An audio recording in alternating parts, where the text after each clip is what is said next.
കാർഷിക പാരമ്പര്യം കൊണ്ടും സാംസ്കാരിക തനിമ കൊണ്ടും സവിശേഷതയുള്ള കേരളത്തിലെ പ്രധാന കാർഷിക മേഖലകളിലൊന്നാണ് ഓണാട്ടുകര.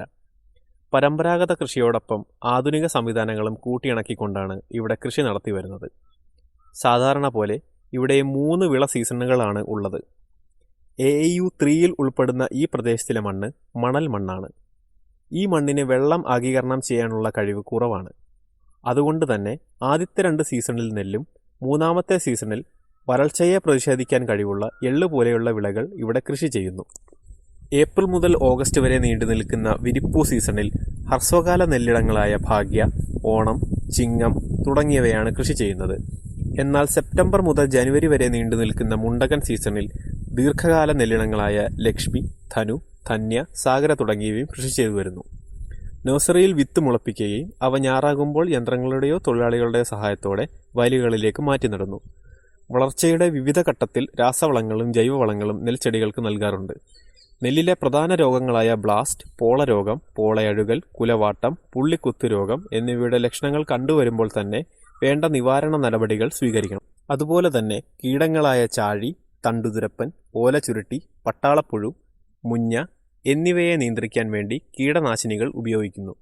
വിളഞ്ഞ നെൽക്കതിരുകൾ കൊയ്തെടുത്ത് കറ്റകളായി കെട്ടി മെതിസ്ഥലത്തേക്ക് എത്തിക്കുന്നു. തുടർന്ന് കറ്റകൾ മെതിച്ച് നെൽ വേർതിരിച്ചെടുക്കുന്നു.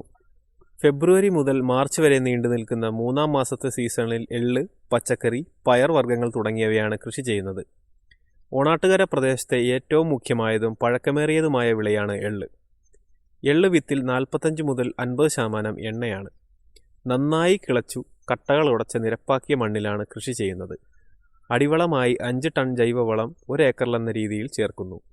1 ഏക്കറിൽ 5 കിലോ വിത്താണ് ആവശ്യമുള്ളത്. ചെറിയ വിത്തായതിനാൽ മണ്ണ് ചേർത്താണ് വിത്ത് വിതയ്ക്കുന്നത്. ഏകദേശം 90 മുതൽ 98 ദിവസമാകുമ്പോൾ എള്ള് ചെടികൾ വിളവെടുക്കാൻ പാകത്തിലാകും. ചുവടുകൾ മുറിച്ച് വിളവെടുത്ത ചെടികൾ കെട്ടിവെച്ചുണക്കുന്നു. ഉണങ്ങിയവ എടുത്ത് വെയിലത്തിടുന്നു. മണികൾ കൊഴിഞ്ഞു പോകാൻ വേണ്ടി ചെടികൾ തല്ലിക്കുടയുകയും ചെയ്യുന്നു. കായകൾ പൊട്ടി പുറത്തു വരുന്ന എല്ലുമണികൾ പാറ്റി വൃത്തിയാക്കി എടുക്കുന്നു. ഉണങ്ങിയ എൽക്കറ്റകളെ ഓണാട്ടുകര ഭാഷയിൽ കൊന്തൻ എന്ന് പറയുന്നു. എള്ളിൽ നിന്ന് എള്ളുണ്ട, എള്ളെണ്ണ, ചമ്മന്തിപ്പൊടി തുടങ്ങിയ മൂല്യവർദ്ധിത ഉൽപ്പന്നങ്ങൾ ഉണ്ടാക്കാൻ സാധിക്കുന്നു. ഓണാട്ടുകര മേഖല കാർഷിക ഗവേഷണ കേന്ദ്രം കായംകുളത്തിൽ നിന്ന് പുറത്തിറക്കിയ കായംകുളം 1, തിലക്, തിലതാര, തിലറാണി എന്നീ ഇനങ്ങൾക്ക് ഭൂമസൂചിക പദവി ലഭിച്ചിട്ടുണ്ട്. എള്ള് കൂടാതെ മറ്റ് കൃഷികളായ തണ്ണിമത്തൻ, പയർ, ഉഴുന്ന്, ചീര തുടങ്ങിയവയും 3-ാം വിള സീസണിൽ ഓണാട്ടുകര പ്രദേശത്ത് കൃഷി ചെയ്തു വരാറുണ്ട്.